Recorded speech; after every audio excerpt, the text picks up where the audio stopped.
So, ikaw lalaki, mapriso ba ka kung dili ka mosustento? Atong istoryahan.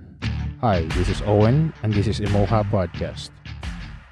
So, atong istoryahan about abuse things, no?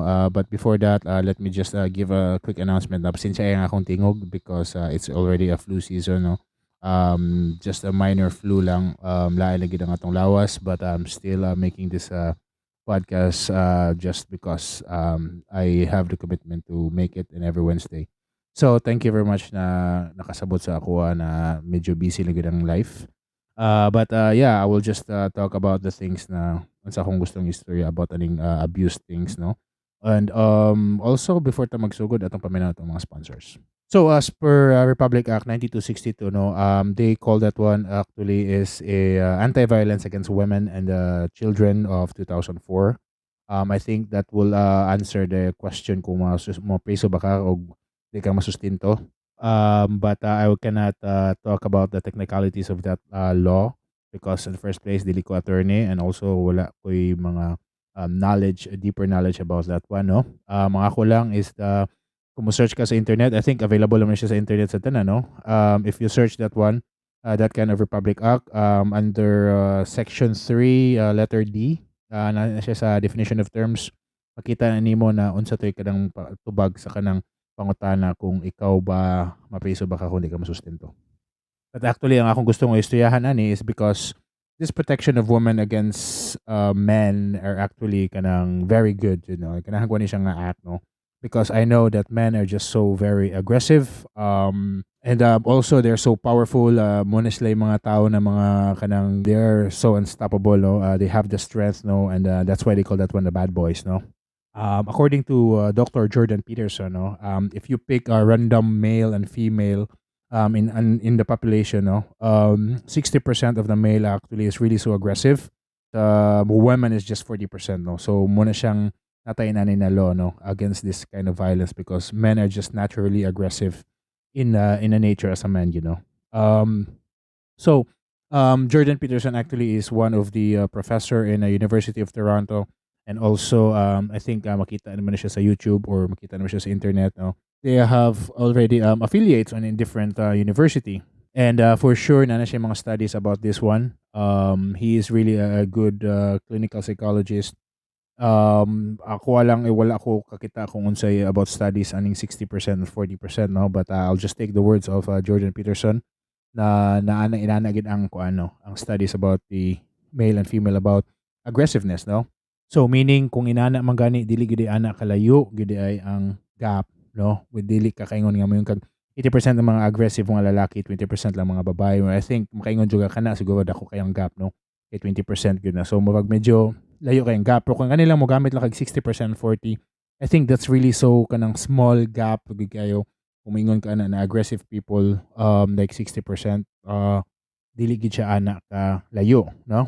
Meaning nagiri mga babae sad na mga mas aggressive pa sa ubang mga lalaki, 'di ba? So, akong pangutana now, how do we protect the men, no, in terms of law? Since na naman siyang law about our Republic Act 9262, no? So, ang ako lang kuana na i-set aside sa nato na kadali and then let's just take a side topic lang po na no. So let's just take an example of serial killers na dagan gid sila mga bad experience in terms of childhood, no.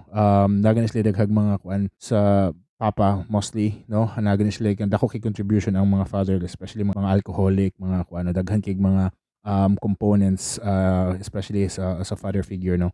Mo nang be careful gid ka if you are really a man because you're so kana influential pud sa mga experience sa bata, no. But ang ako lang is dili lang sa tanan mga kuano mga lalaki because there's a lot of kanang a great serial killer I could say, no, na maging kag popular gid kini sila. It's because they have already kanang makaingon ka nga influenced by a mother so sa ilahang mga experiences, no. So like for example si Ed Gein, no, one of the serial killer, no, he's influenced by his mom, no, na niana iyang mama na all women are apart from herself as a mother, no, na all women is just an instrument of evil. Muna siya iyahang nadak-an sa iyahang mama, no? So iyang mama ni ana na every afternoon magkuha siya Bible, mag-Bible study iyang mga anak, no? Iyang kwaon permi ang katong Old Testament ug ang Book of Revelation concerning death and murder. So I think that's really also a alarming for the side of a woman, no. I think not all serial killers kanang gikan gid sa father nga mga bad experiences, that gikan po na siya sa mama or sa female persona, no. So let's take another example of Arthur Shawcross. He was raped by his aunt at the age of 9, and his mother also put some foreign objects to his anus, no. So kanang say paslakan pag iyahang agianan sa kuano og bisag unsang klaseng mga butang, no. And that's the time na naka-realize siya na serial killer na siya after all, no. Because of that bad experience, no. I think mo na siya kung makikita ka na niyang interview niya, nag-interview na siya sa usa ka psychologist, no. I think kuwan siya, imagine siya siyang mama, nag-rape siya siyang mama ug siyang auntie. So dako na siya, ha, na serial killer na siya. I think na priso na siya, but mawag hapon to yung experience na mo na ano. That was just a small side information about that, no. It's because of violence and kanang mga abuse thing, no, atong istoryahan. But kung ganahan ako mo istoryahan na kana lang na part, no. So I'm talking also that women have also the contribution of the insanity of every man. Not just men lang alone, no. So muna siya na kanang Republic Act na 9262 about anti-violence against women and children of 2004. I think that's really a very strong kanang law in terms of protecting the women and the children. But ang akong pangutana is that kinsa na may magprotekta sa mga lalaki karon, 'di ba? So now, ako lang gustong isulti po sa inyo, ha, especially katong mga lalaki na there's also a house bill sa ato din sa Philippines. There's a house bill 4888, no. That's actually for the man, the abused husband, no. Especially nakuha na siya sa katong mga same-sex relationship, no, na nausahay na abusive ang usa ka tawo, na ang isa wala na strength to fight back or to do something, no. That's actually a very good house bill for men, no, especially katong mga same-sex relationship. But ang ako pod na di lang kay same-sex lang, pwede sad siguro na katong mga lalaki sad yun, no, na they are abused husband by their wives, kato siguro mga babae, no, kay because na magyuban gyud ng mga dominant sa mga babae in terms of mga lalaki, na may iba ng mga submissive sa ng mga lalaki, no. I think that's also a really a good house bill for everybody, for male, no. Ang ako lang nakakuan lang ana na house bill is because I think wala na nagamit kayo, is because men don't complain too much, no. It's because of pride, no. I think lagi tayong mga pride good kita tanan, no, especially mga lalaki, no.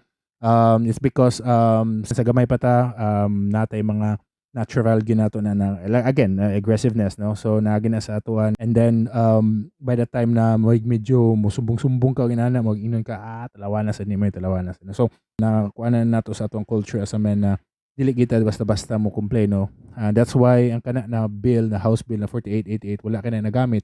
It's because wala kay mo complain ng mga lalaki.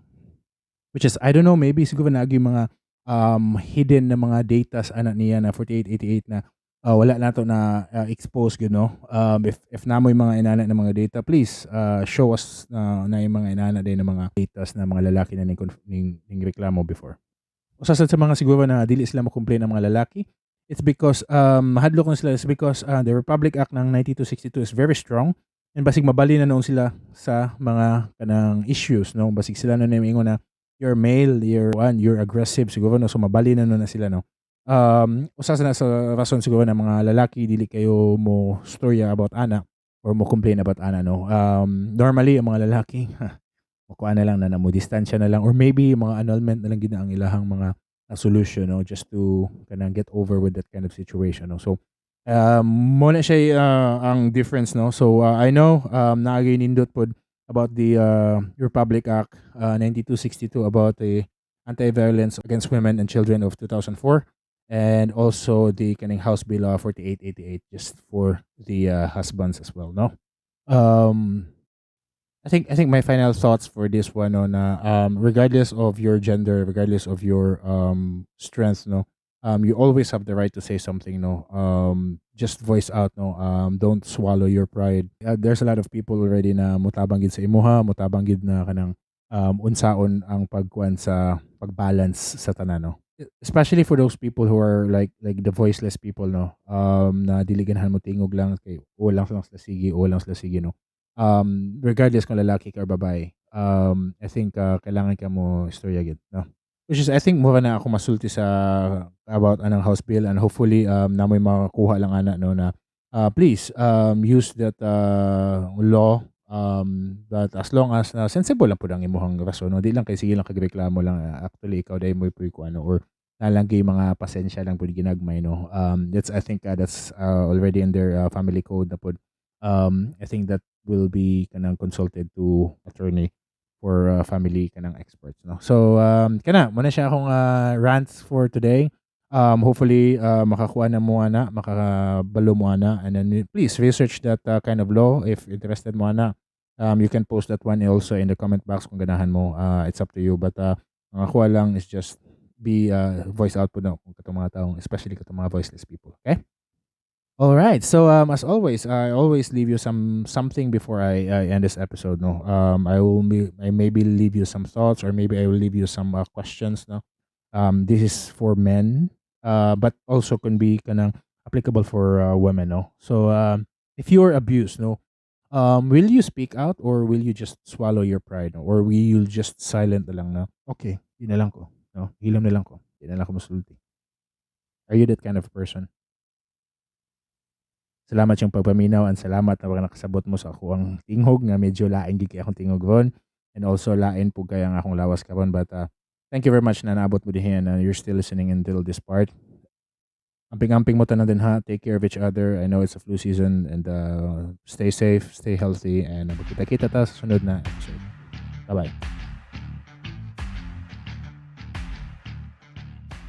Kung na kay ganang katuhunon pero napakaibuhaton, ang imong podcast lang ang imong paminawon. Basta manglimpyo, magluto, manghugas, manglaba, magkaon, mag-inusara, kanina podcast para sa imuha.